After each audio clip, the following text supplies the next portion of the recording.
Você consegue ouvir? É o som de 20.000 vozes silenciadas.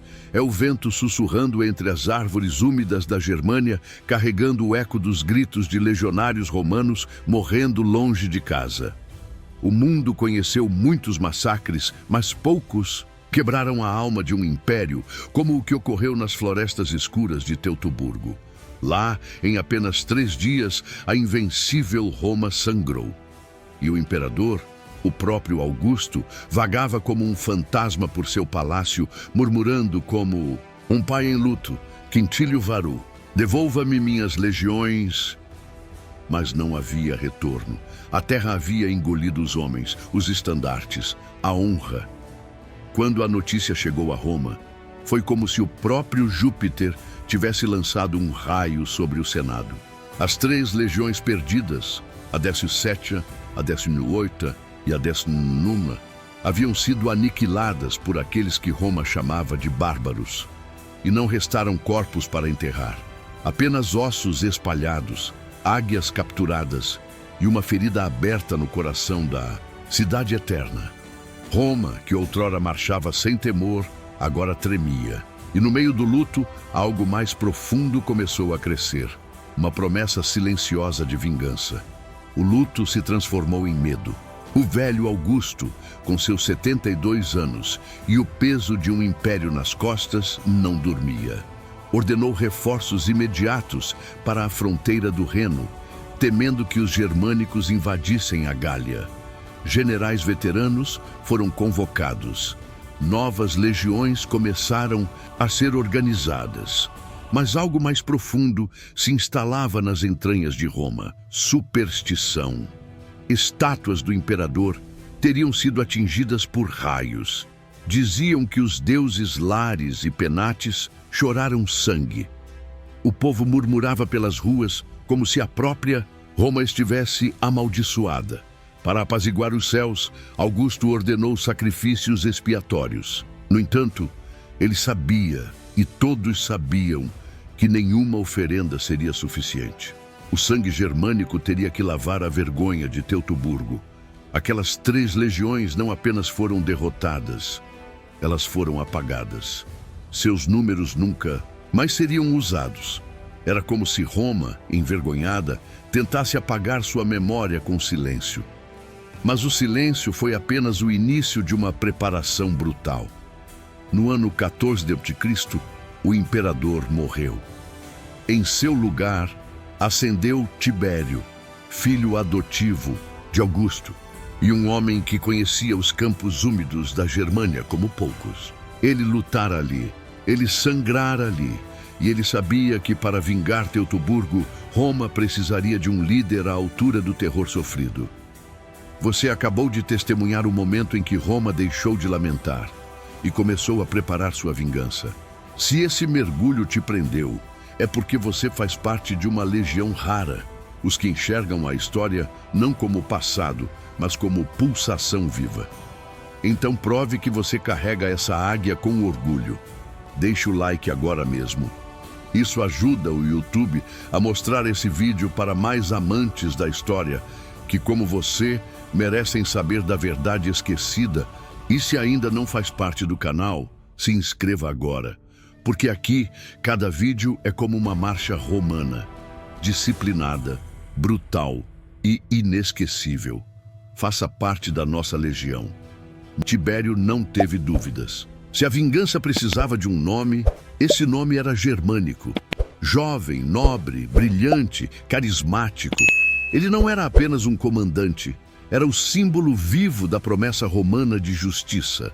Filho adotivo de Tibério, neto de Marco Antônio, descendente de Júlio César, germânico carregava no sangue tanto a astúcia política quanto a fúria militar de seus ancestrais. Mas havia algo mais. Ele conhecia a alma romana. E mais importante, compreendia o inimigo. Tibério lhe entregou o comando supremo de 8 legiões na fronteira do Reno, mais de 30.000 homens. A missão era clara: recuperar as águias perdidas, restaurar a honra romana e fazer Armínios, o traidor que guiou os germanos em Teutoburgo, pagar com sangue. Em poucos meses, Germânico cruzou o Reno, queimou aldeias, destruiu colheitas, espalhou o terror em nome da justiça. Mas aquilo era apenas o prólogo. Na primavera de 15 d.C., o verdadeiro contra-ataque começou. Com mapas detalhados, relatos de sobreviventes e espiões infiltrados, Germânico planejou uma ofensiva sem precedentes. E desta vez, Roma não marcharia cega para a morte. Desta vez, cada passo seria calculado, cada golpe cirúrgico, porque Germânico não queria apenas vitória. Queria marcar a floresta com a memória do Império. Diferente de Varo, Germânico não marcharia imprudente pelas sombras da floresta. Seu plano era ousado, um ataque duplo por terra e água. 4 legiões, lideradas por Aulo Cecina, avançariam por terra através do território dos bruceros. Enquanto isso, Germânico lideraria pessoalmente outras 4 legiões em 1000 navios que cruzariam o Mar do Norte, penetrando o coração germânico pelo rio Ems. Era a primeira vez que Roma lançava uma campanha anfíbia em larga escala naquele fronte. O efeito foi devastador. Os bárbaros não esperavam um ataque pelo flanco naval. Quando perceberam, os estandartes romanos já tremulavam às margens dos rios, e os legionários desembarcavam em ordem impecável, como se o caos da floresta não os tocasse. Os pequenos grupos de resistência foram esmagados com rapidez e frieza. Germânico não permitia hesitação. Cada aldeia que resistia era queimada, cada guerreiro capturado era interrogado ou executado. Enquanto isso, Cecina avançava com suas legiões cortando caminho como lâminas entre a vegetação espessa. Aldeias eram arrasadas, santuários destruídos, os romanos deixavam um rastro de fogo e silêncio. As lições de Teutoburgo estavam cravadas em cada passo. Nada de colunas estendidas. Os homens marchavam compactos, com batedores à frente e vigias constantes. Cada acampamento era uma fortaleza. Roma não seria surpreendida novamente. Em uma manhã chuvosa, as legiões de Germânico emergiram de uma trilha apertada e se depararam com um campo aberto. O silêncio caiu como um véu. Diante deles, estendia-se a cicatriz de Roma, o campo do massacre de Teutoburgo. 6 anos haviam se passado, mas os ecos da tragédia permaneciam ali. Ossos humanos esbranquiçados cobriam o solo, empilhados ou espalhados. Crânios pregados nos troncos de árvores, armas partidas, restos de armaduras enferrujadas, esqueletos de cavalos ainda atrelados a carros destruídos. Tácito, que depois registraria a cena, descreveu-a como uma visão de horror e reverência. Germânico desmontou de seu cavalo. Em silêncio, com lágrimas nos olhos, começou a recolher os ossos de seus irmãos mortos. Um a um, os legionários seguiram seu general. Muitos ali haviam perdido amigos, parentes, irmãos de sangue. Sob o brilho pálido de tochas e uma chuva fina, eles cavaram uma grande cova. Os ossos, impossíveis de identificar, foram colocados com honra. Germânico ergueu a mão e lançou o primeiro punhado de terra. Depois, cada soldado acrescentou mais pedras, transformando o túmulo em um monumento. Não um túmulo qualquer, mas um grito silencioso de justiça. A floresta parecia observar. Os espíritos pareciam rondar. E naquele momento, a vingança deixou de ser um plano, tornou-se pessoal, tornou-se sagrada. Roma estava de volta. E desta vez ela cavaria túmulos para os bárbaros. Do outro lado da floresta, Armínios observava. Ele conhecia o inimigo, sabia que Germânico não era Varo e sentia a diferença. Disciplina, estratégia, precisão. Roma havia mudado, mas ele também havia aprendido. Armínios entendeu que escaramuças não bastariam. Se quisesse manter sua liderança entre as tribos germânicas, precisava de uma vitória grandiosa. Algo que unisse os clãs sob seu comando, que reacendesse o medo nos corações romanos. A oportunidade surgiu às margens do rio Visurgis, o atual Weser. Ali, Armínios reuniu um exército imenso de tribos diversas, homens movidos pelo medo, pelo ódio e pela lembrança do fogo romano queimando suas casas. Eles tomaram posição numa floresta sagrada do lado oriental do rio. Do outro lado, os romanos acampavam em formação tensa, mas Germânico, informado por um desertor, sabia dos planos. A infantaria de Armínios escondia-se entre as árvores e a cavalaria germânica aguardava em florestas adjacentes, pronta para flanquear. Ao amanhecer, Germânico ordenou a travessia. Seus homens cruzaram o rio em barcos leves ou a nado, protegendo os estandartes com os próprios corpos. Assim que pisaram na margem inimiga, ele organizou a linha de batalha com rapidez mortal. Cavaleiros romanos protegeram os flancos. A infantaria adotou a formação de testudo, escudos travados como muralhas vivas. A floresta rugia, os alemães avançaram como uma onda selvagem. Mas Roma os esperava e não recuaria. O choque foi imediato e aterrador. Milhares de guerreiros germânicos saíram das árvores, como um pesadelo encarnado, gritando como bestas, brandindo lanças e machados. A primeira linha romana hesitou. Por alguns instantes, a muralha de escudos balançou sob o impacto. Mas então, as vozes dos centuriões se ergueram, gritos de comando, de ordem. A formação se recompôs. As espadas curtas romanas começaram seu trabalho, golpes precisos, calculados, um a um. Os bárbaros morriam como se colidissem contra uma engrenagem de aço. A floresta transformou-se num inferno, dividido em dezenas de microbatalhas. Armínios, imponente com seu manto vermelho e lança de penas, liderava do fronte, rugindo ordens e empurrando seus homens ao limite. Germânico, visível com sua armadura dourada e manto púrpura, também estava lá, lutando ombro a ombro com seus soldados. Sua presença era combustível para os legionários. A virada veio quando a cavalaria germânica, tentando surpreender os flancos romanos, foi esmagada por unidades auxiliares escondidas. Germânico antecipara tudo. A emboscada falhou, e com ela a estrutura do exército bárbaro começou a ruir. Armínios foi ferido por um dardo, mas continuou lutando. No entanto, a debandada era inevitável. Os germânicos fugiram para os pântanos. Germânico, experiente, não perseguiu. Conhecia os perigos do terreno traiçoeiro. Ao anoitecer, o campo estava coberto de corpos. Roma havia vencido, mas a sede de vingança ainda queimava, e o nome de Armínios ainda ecoava como uma dívida em aberto. Enquanto Germânico colhia glórias, Aulo Cecina Severus, comandante de 4 legiões, enfrentava um pesadelo próprio. No retorno ao Reno, foi forçado a atravessar um terreno pantanoso, cortado por passarelas de madeira conhecidas, como as longas pontes construídas anos antes por Roma. Armínios, recuperando-se dos ferimentos, viu ali sua chance de repetir Teutoburgo.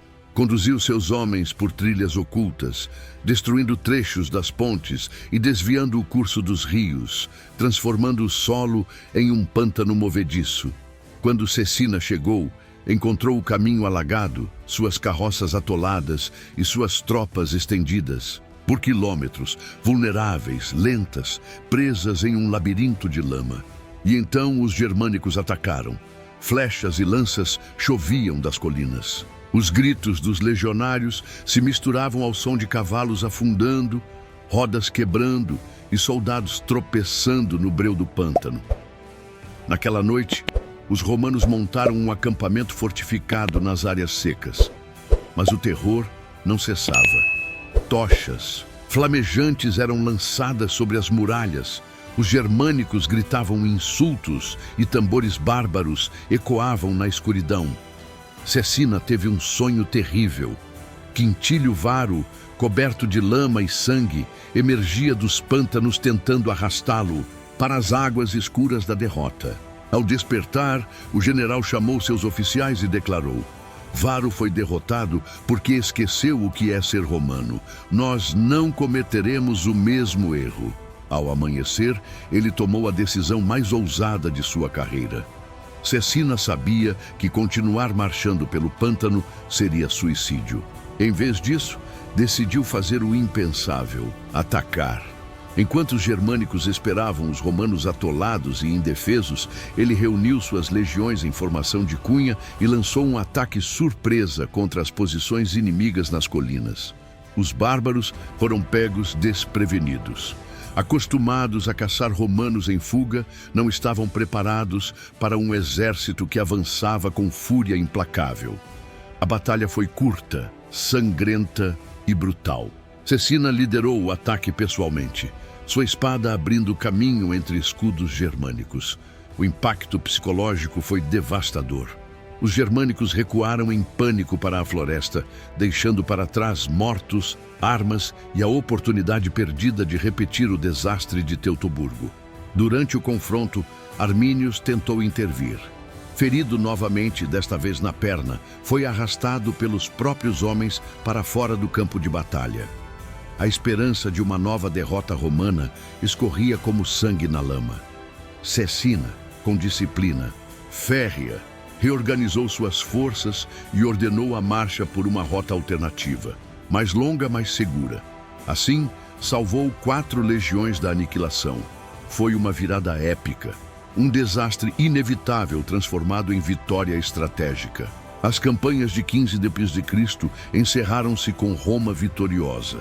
Mas um objetivo ainda queimava no coração das legiões: as águias. 2 delas ainda estavam em mãos bárbaras, e enquanto estivessem lá, a vingança estaria incompleta. Germânico sabia, o golpe final estava próximo. No ano de 16 d.C., Germânico lançou sua última campanha. Sua missão era clara: recuperar as águias e esmagar Armínios de uma vez por todas. Usando navios, transportou seu exército pelo Mar do Norte até a foz do Ems, penetrando o território dos Angrivarianos, aliados de Armínios. Após duras escaramuças, chegaram a uma fortaleza isolada no alto de uma colina.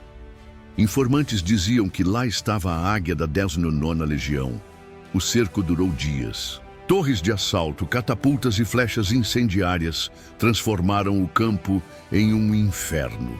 Os germânicos preferiram morrer a entregar o símbolo romano, mas os legionários avançaram como ondas sobre muralhas em chamas. Quando o último defensor tombou, um soldado chamado Marcus Ventidius emergiu da fumaça, coberto de fuligem, segurando a águia resgatada. Gritos explodiram. Homens endurecidos choraram. Roma havia recuperado sua honra. A batalha final veio logo depois, em Idistaviso. Germânicos e bárbaros se enfrentaram em um campo aberto. Roma venceu, mas não sem sangue. Armínius fugiu, ferido. Germânico voltou a Roma triunfante. Mas sua estrela brilhava demais. Em 19 d.C., morreu misteriosamente na Síria. Muitos acreditam que Tibério o envenenou. Armínius também caiu, assassinado pelos próprios. Roma venceu, mas não conquistou a Germânia. A fronteira do Reno se tornou definitiva. O Império havia provado sua força, mas também seus limites. O sangue de Teutoburgo foi vingado, mas a sombra do massacre jamais desapareceria da memória romana. Se esse conteúdo mexeu com você, é porque você não está aqui por acaso. Você não está apenas assistindo a uma história. Você está se transformando com ela. Está revivendo os momentos que moldaram o mundo, e isso te torna parte de algo maior. Nós entregamos tudo isso com pesquisa, dedicação e alma. Se isso te tocou de verdade, retribua agora mesmo. Deixe o like. É sua forma de manter viva essa missão.